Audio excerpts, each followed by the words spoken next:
बन करके लेते हैं और आकाश में ले जा करके उस खारे पानी को मीठी बूंद बना देते हैं और वो मीठा पानी आकाश धरती पे वर्षा कर देता है। लेकिन तुम्हारे अंदर एक ही चीज था कि तुमने केवल लेना लेना लेना लेना सीखा और तप करने वाले को देना सीखा। इसलिए आम आदमी के लिए तुम काम नहीं आते होंगे, लेकिन ये बादल आपको सूर्य के तप की गर्मी से खींच करके तप से ले लेते हैं तो वो पूरा जल मीठा हो जाता है। मेरी नर्मदा का यदि परिक्रमा का कोई पुण्य फल का तप हो तो मैं इस पार नदी के समुद्र के तट पे खड़ी होकर के मां नर्मदा से प्रार्थना करती हूँ कि यहाँ आने वाले भक्तों को इस मीठी तलाई के तट पर मीठा जल इस क्षेत्र के कुओं में मिले। वो सारा सागर का खारा पानी की नसें मीठे पानी में बदल गई, तब उसको कहते हैं। आप यदि मथुरा जाओ तो दिल्ली रोड के ऊपर जाना, मथुरा से 3 किलोमीटर बाहर, तो वहां पर एक सुंदर स्थान है जिसका नाम है पीसनहरी का कुआं, पीसनहरी का बाग। तो आप आश्चर्य करेंगे, वो पीसनहरी का कुआं, वो पीसनहरी का बाग, वो कोई आसमान से नहीं टपका, किसी धन्ना सेठ और सरकार ने नहीं बनाया। एक गांव की माताजी घट्टी पीसती थी और जो मजदूरी मिलती थी एक जमीन में मटके में डालती रहती थी। जब उसकी उम्र 80 साल की हो गई तो उससे घट्टी कम चलने लगी, तो उसके अंतर आत्मा ने कहा कि तेरा धेला पैसा जो यहाँ नीचे जमीन में डालती थी, इस घड़े को खोल ले। उसने वो घड़ा निकाला बाहर और वो जितना पैसा था उस पैसे का उसने एक वन लगा दिया और वहां पर एक कुआं खुदवाया। तो मथुरा में, पूरे मथुरा में घूमना, खारा पानी मिलेगा, कहीं भी जगह मीठा पानी नहीं मिलेगा। लेकिन यदि वो आप जाओगे पीसनहरी के कुएं पे, मीठा पानी मिलेगा। और आज भी वहाँ उस माता के नाम की हवेली बनी है, लोग वहाँ रुकते हैं और रोगी लोग, बीमार लोग उस कुएं का पानी पी करके चंगे और स्वस्थ होते हैं। ये सब तप का प्रभाव है। तो आप लोगों को क्यों बुलाया? क्या हम सरकार की योजना से नहीं जुड़ सकते थे? क्या यहाँ के विधायक सांसद महोदय को कह करके इसके प्लान की योजना नहीं बनाई जा सकती थी? बनाई जा सकती थी।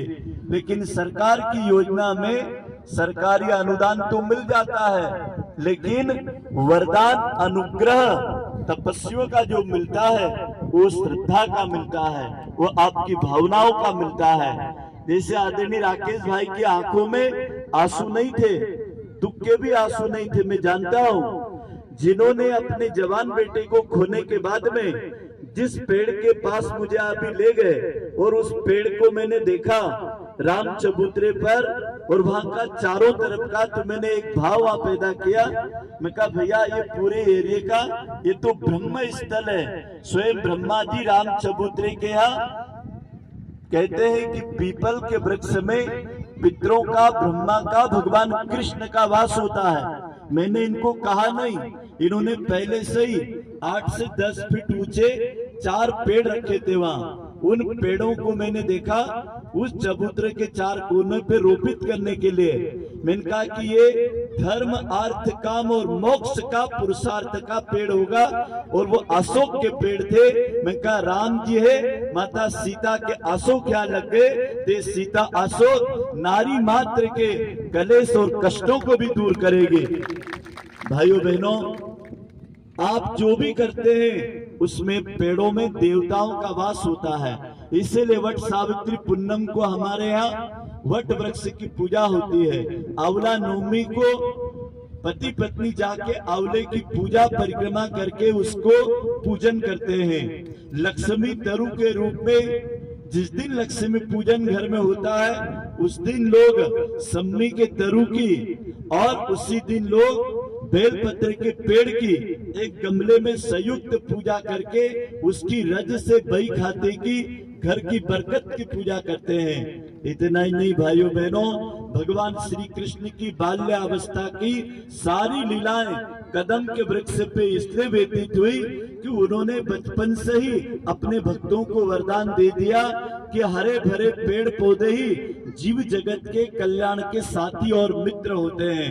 मनुष्य जन्म से लेकर मृत्यु तक अनंत जो भी आवश्यकताएं चाहता है वो पेड़ पौधे से मिलती है।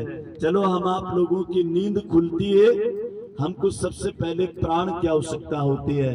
माँ के गर्भ काल की पहली रोने की आवाज यदि किसी ने सुनी होगी उसका नाम है पेड़।